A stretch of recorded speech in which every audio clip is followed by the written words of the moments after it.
Gautam Navlakha is the latest to be granted bail in the Bhima Koregaon violence case, and while granting him bail, the Supreme Court on Tuesday noted that the trial in the case was not likely to conclude anytime soon. Now, what was this case about? How many people have been arrested so far, and how many are out on bail? I, Apoorva Mandhani, will tell you in this video.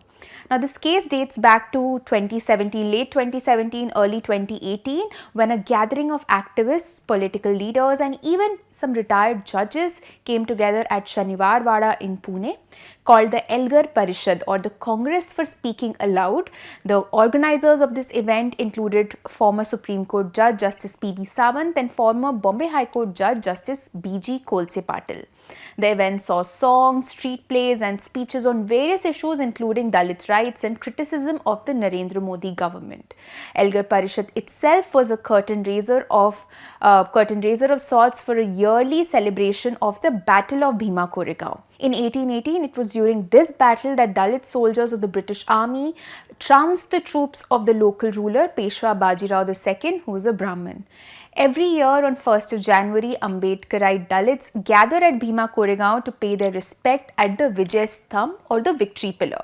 2018 was supposed to be the 200th commemoration of the battle. However, that year saw violent clashes between Dalit and Maratha groups instead, resulting in the death of at least one person and injuries to several others.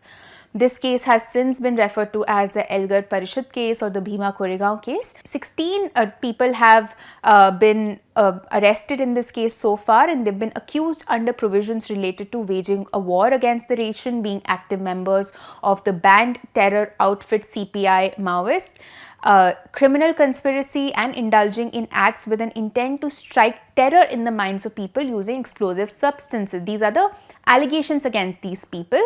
Now, 9 out of these 16 people were arrested by the Pune police in 2018, and another 7 were arrested by the NIA after it took over the investigation in January 2020. Here, you can see the names of all the 16 people in front of you. Now, just to let you know who is out on bail and who is still in custody, we have Shoma Sen. She was a former Nagpur University professor and was arrested in June 2018. She was granted bail on 5th April this year, and in its order, the court observed that the evidence against her does not prima facie show that she has attempted or committed any terrorist act under UAPA. Then we had Arun Ferreira and Vernon Gonzalez. The Supreme Court granted both of them bail on 28 July last year, noting that they had been in jail as under trials for almost 5 years. We also have Sudha Bhardwaj as one of the accused. She is a lawyer activist. She was granted default bail by the Bombay High Court on 1st of December 2021 after she spent more than 3 years in the jail. And she was granted default bail. Let me take a minute here to explain what this concept is. Now, under section 167 subclause 2 of the Code of Criminal Procedure 1973, the accused can only be detained up to a particular time. It allows for a maximum period of detention of 90 days for the highest class of offences, that is those punishable with death, imprisonment for life, or a term not less than 10 years. However, under the UAPA, a court can extend custody of an accused to up to 180 days if the investigating agency seeks more time to probe the case. This makes the maximum detention of 180 days a near certainty for those accused of offences under UAPA, as a court can extend custody beyond the CRPC limits. After this period of 90 days or 180 days, they have to be given bail if the police has not filed a charge sheet till then. So, bail under this provision is referred to as default bail or compulsory bail. Now, in this case, in Bhardwaj's case, the High Court said that the Pune court that extended the detention period of the accused according to UAPA provisions that I just told you about, so extension was granted in this case in November 28, but the court said that the Pune court that granted this extension did not have the competence to do so. Rather, as per law, this should have been done by a judge of a special court constituted under the National Investigation Agency Act 2008. So, Bhardwaj was therefore granted default bail on this technical ground. Now, another accused in this case is Varavara Rao. He is a Telugu poet. He was granted bail on medical grounds for 6 months in February 2021.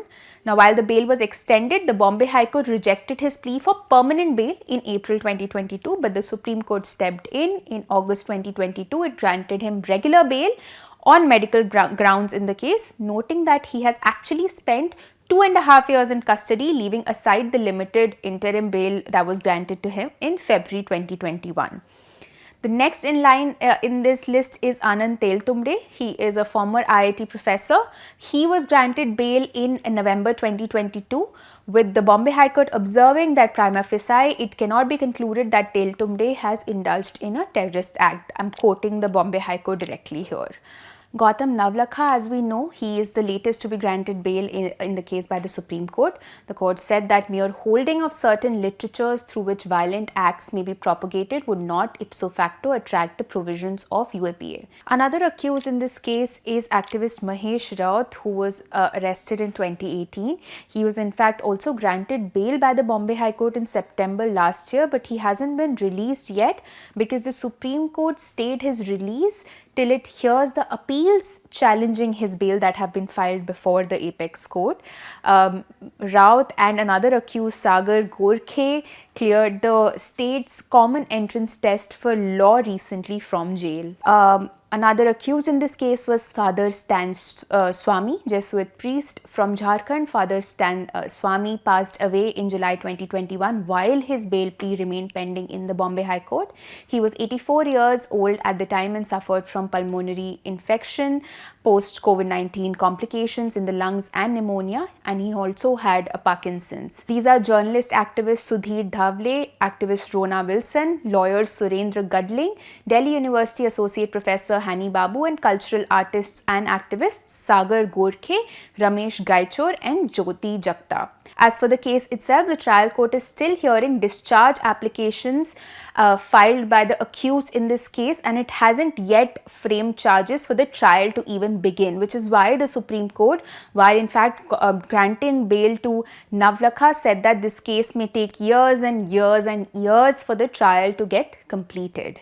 That's all I have for you today. This is Apoorva Mandhani for ThePrint. For more such videos, do subscribe to our YouTube channel and follow us on Twitter, Instagram and Facebook.